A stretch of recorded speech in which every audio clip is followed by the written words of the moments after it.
I aquí tenim la cova baixa, la roca texturista, Llucmajor.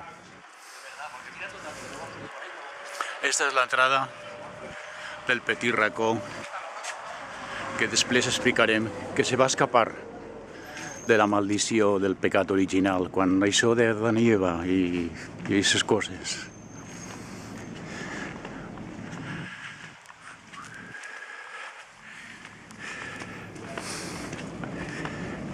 No fa falta dir res, contempleu la bellesa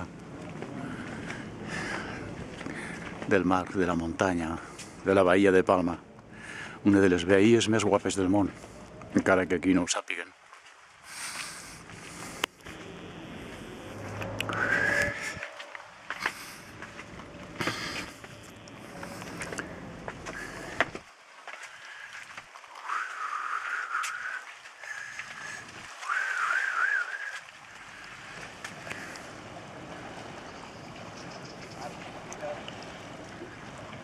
I aquí tenim el raconet,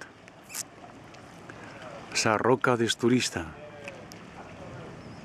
la cova baixa que anunciava el cartell.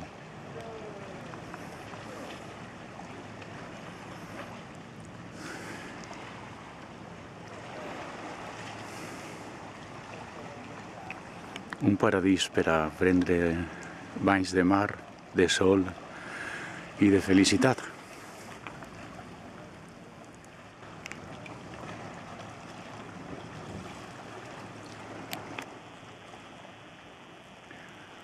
I el llaüt, el barco mallorquí, sempre present a les costes de la illa.